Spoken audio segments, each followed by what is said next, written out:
Jayne Denham's most recent album, Moonshine, went to #1 on the ARIA country chart, the same feat achieved by its predecessor, Wanted. Jayne is one of Australia's most dynamic live performers and favourite country rock artists. She is now embarking on a new era, starting with the single Hillbilly Halo. And I have a bit of a cold, but Jane's prepared to bear with me. We're having a chat. Hello, Jane. How are you? At least you're not singing. There you go. Oh, look, I actually don't know how artists do that. I see artists talking about how they have to do a gig or a TV performance or whatever, and they have a cold. I think, I just don't know how you do it. It is really difficult. You really have to know what to do. Well, and also, I guess, you want to make sure you're not hurting your voice long term. Well, that has happened. So yes, you do need to be very careful. So there you go. I'm glad Yes, you're not. I'm glad you haven't got a gig tonight. me too, and certainly not ever going to attempt it like this. Now, on to Hillbilly Halo straight away, I think, because you and I have spoken before and talked about your musical background. So I'm just going to zero in on the Yeah. current development. This is, as I understand it, the first track you wrote for your new album. Now we don't have a Yeah. release date for that album yet. I'm wondering if you knew from the start that it was going to be a single.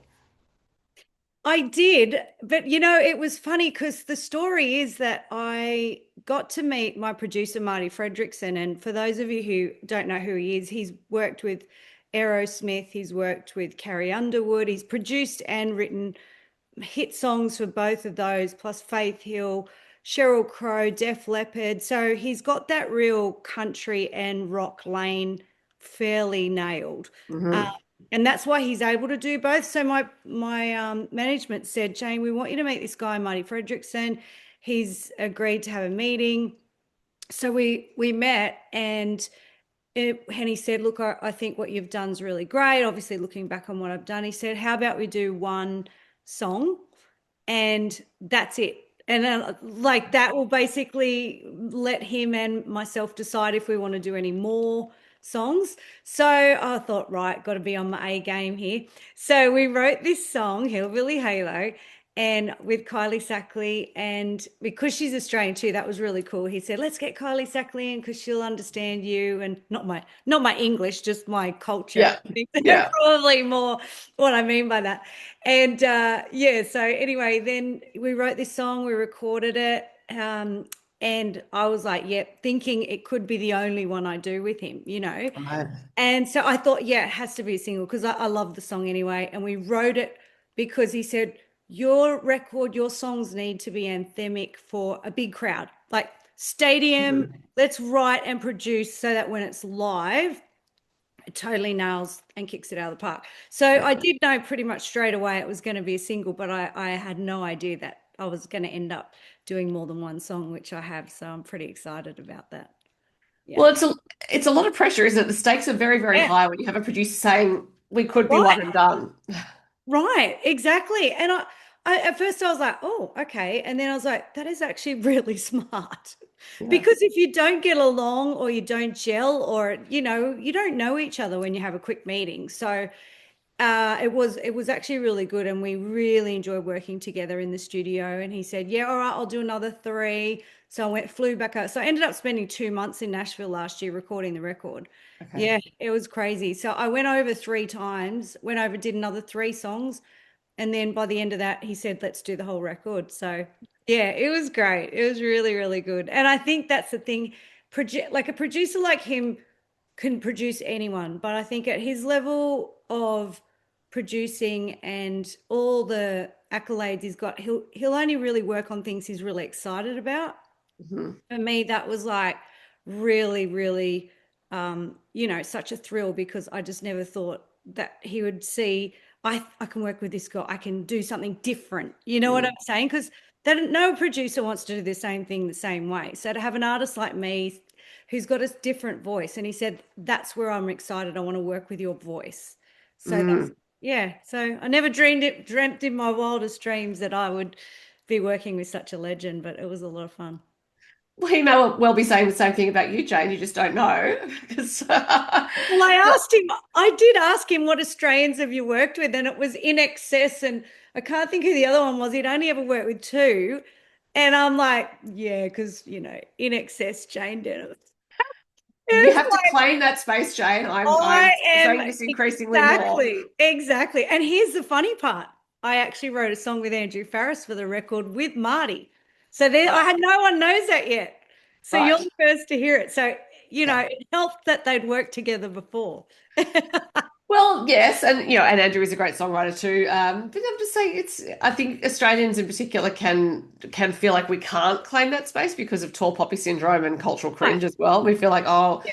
who am I to say that? It's like, who are you not? That is my new phrase. Who are you Right. not to do it? Yeah, yeah, exactly. And I saw something the other day and they said, hang around people that don't think what you've done is big noting yourself. And I think when you work with someone like him, like he's like, oh yeah, like so when I was recording with Faith Hill, we had this problem and I'm feeling that we've got a similar problem. But what I did was, and I'm thinking, you just like dropped her name like it's, someone down the street. And it really is to them, So Yeah. that was pretty cool. I'm like, wow, this is my new normal at the moment. This is really cool. So, did you go over to Nashville initially just thinking it was this one song? Yeah. Just right. And And so here, how, sorry, yeah, go go. on. Sorry, go on. What were we going to say? I'm just curious about like time spans and things because it's a long way to go. And Right. it's a big commitment. So I'm just thinking, for you, do you go over thinking, okay, it's a week or how long is it?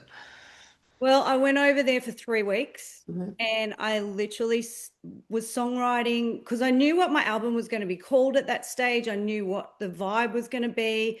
So I was like, all right, well, I've got this opportunity to do one song, but I'll make the most of the time I'm here. So I was sort of ready to go on call at any time. When he was available, I was there. So, Right. because I'd done my other albums here, like my vocals here, and my Mm. producers were over there.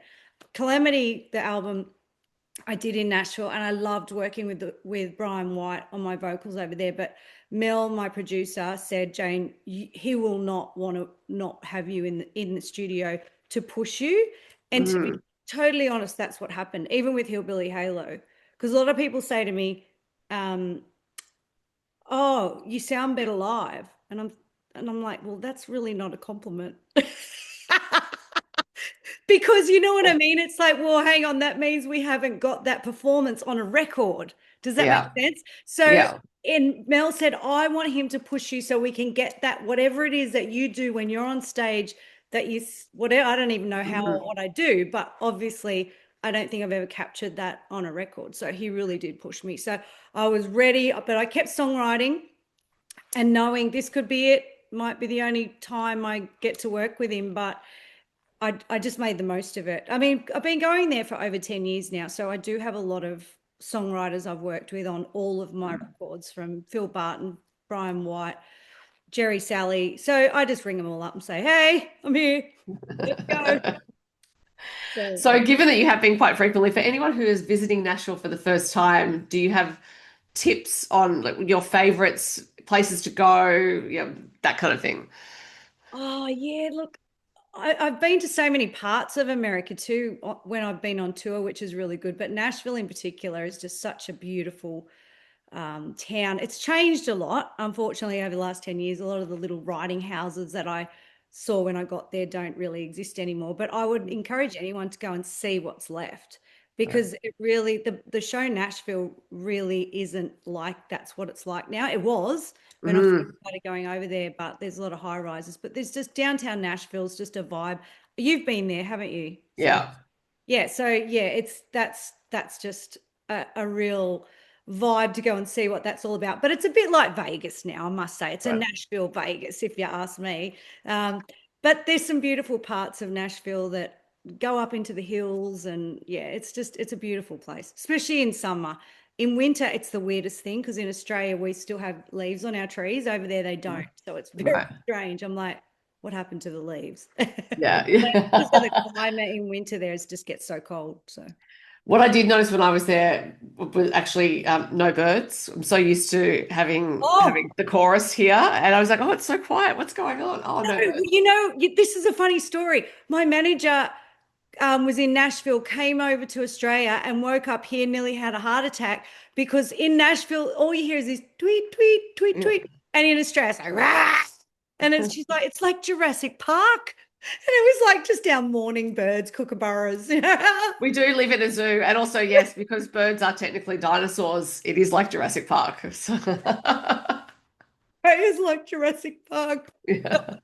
So, and also just still on the Nashville point, you mentioned how the TV series Nashville is how it used to be. When I was there, I was speaking to some people who had lived there their whole lives who said that series is the reason why it's changed because It is people saw so that series and went, "Oh, this looks like a good place to This move is how to." you get Yeah. So famous. that all these people have moved in and now there's all this construction. Yeah, yeah, Yeah. it is. It's changed a lot, but it's a beautiful place. I can highly recommend going and checking it out. So you mentioned Kylie Sackley who lives there. She's an Australian. Had you written with her before? No, I hadn't. And that was really cool because I immediately we went out for coffee and we just didn't shut up for like nearly an hour. It was like we'd known each other for years and years and years. And so that was just something I didn't expect, to be honest. And then we've now become really good friends. And the magic of Marti Frederiksen, myself, and Kylie, just as soon as we wrote together, it was just perfect. And so Marty said, we need to keep, when you find that writing group that works, he said, you keep going with it. So we've pretty much written most of the record together. Oh, interesting. Okay. Yeah. So for someone who's wondering what a hillbilly halo is, why don't you fill us in? So this song was created, like I said, for a production is like you can imagine it live. And then I was telling them sort of my idea for the record, and they said, well, what about Hillbilly Halo? It's like a party song, and it's like you've got the good girl and the bad girl sort of thing. And so, and I'm a bit of a goody two shoes in a lot of ways, but I sure do love to have a party. So I think it's for anyone who's a bit like me, who doesn't go too far left of the rules, but does like to bend them a little. Well, and I think that's, absolutely fine. In fact, I did see a quote saying, "I've always been the good girl who knows how to raise a little hell." Yeah, just a little. I've always been one to start the party somewhere. I've done gigs in my youth where it was so out of control that they had to like shut down the hotel. So, Ah, you know. well, and as I'm I'm fond of like, saying, oh, I think I pushed them a little too far. well, and it's, and it is, as I think, especially if you're the good girl, it's great to be able to have fun because I do think fun is underrated for adults. This is something I've been saying lately because I do think we can get into this idea of I have to behave in a certain way and now I'm a grown up.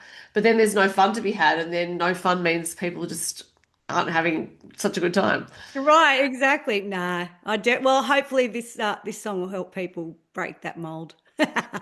I also think it suggests some merch. As soon as I saw the title, I was like, oh, come on. Like there Yeah, must be so many t-shirt opportunities there. exactly. Yeah, we're starting to do all the merch soon, so yeah, it's fun. It's been a really fun project, but also what was weird, you'd appreciate this, is my one of my best mates. She did all my photography and artwork and graphics, and she spent a lot of time creating that artwork. I don't know if you've seen the single artwork, and Mhm.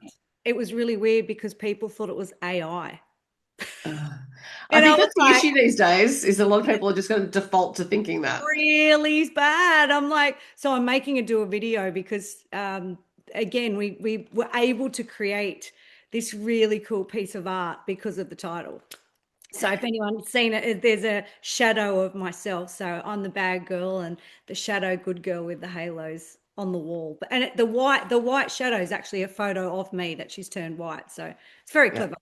Yeah. Yeah. Well, may well end up on a t-shirt. And you were talking about just earlier about how in the recording, this is partly about capturing the sound of your voice as it is live. And now you are an incredible live performer, and it's this, and I sometimes think it's like that energetic switch that can happen with performers that you're going to produce a certain sound when you come out on stage, particularly if you love doing it. But I'm also interested as you working towards this new album, if that was a consideration of, well, what does my audience need from me? Because I sometimes think with artists, you're giving the audience what they need, not necessarily what they want. Right. Oh, that's a very good question and observation, by the way. That's brilliant. Look, I think because Marty and Kylie both know how to write hits, like Kylie's had massive hits with artists, and even like with Hillbilly Halo, I said to him, I want it to be rock and I want it to be country, like I always do, but let's push the boundaries a little. and I was like, but he knew. And I was talking to one of my girlfriends. She used to be my manager before, Mel, who's the one that thought of Jurassic. We lived in Jurassic Park. And I stay with her when I go to the States. And she said, it's interesting to hear the way he's written it, that well, they've written it, because it goes to a major chord in the chorus Mhm. and it makes it happy. And like Yeah. a lot of, the Aussie rock that we love, it's not always major chords. It's often, Yeah. which we love. I mean, I'm the first person to love a rock song, but I thought they did really well to figure out how to make it what you're saying, what Mhm. people want, but also it's like he's pushed me vocally, but also musically, we've been able to sort of still keep it commercial, which I think that's the key with those type of writers. I kind of Yeah. feel like I just sat there, to be honest. They're so bloody good. I'm sure that's not true. Well, and also for you as a singer, these are interesting considerations because your voice could go to so many places. Anyone who's seen you live, but also heard you recorded. But I think it's Yeah. very, very much on record. The power of your voice is there. You could be doing all sorts of things, but you've chosen this genre. So I'm interested in why for you as a singer, this is the right genre for you to be in. Oh, well, I would have to say I grew up listening to so many different styles of music. And because my mother was a singer, my mother was a gospel singer. So and opera. So she was opera. My grandfather was musical theater. And so I grew up learning how to sing lots. I could sing musical theater. I could sing opera if I wanted to. And then I sort of found rock, and my dad especially loved country music. So there were all these things. And I think the hardest thing for me, and I think other artists find this too, is which genre do you choose? Because Yeah. you know what I'm saying? Because you've really Mhm. got to then figure it out. And I heard Alice Cooper talking about how you've got to find your sound. Mhm. And I think there's so many people that are great singers, but you've got to work out what your sound is. And so even if you hear my first records, I feel like that's evolved. I've been able to put that rock into my sound, but that was the thing I love the most. Let's face it, teenagers, when you're into music as a teenager, that is your heartbeat. Your Yeah. parents tell you to listen to this. By the time you're a teenager, you figure out what you want to listen to. Yeah.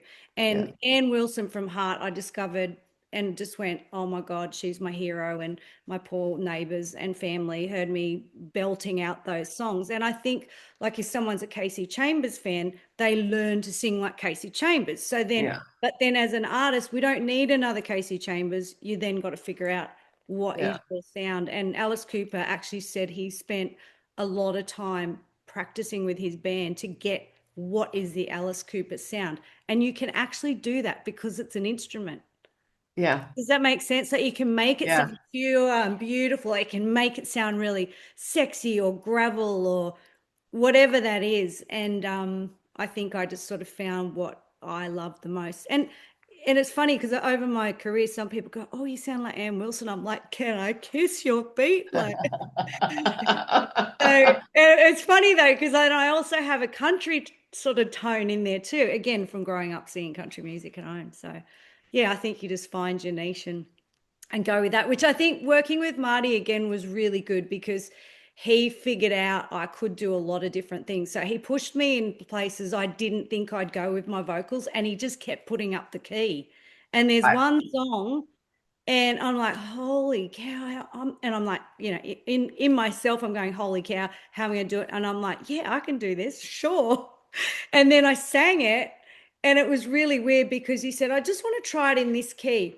And I sang it, and I sang it, and I sang it. And in the end, I got to a note I just didn't even know I could sing. Right. And it's on the record. It's probably one of my favorite vocal performances I've ever done.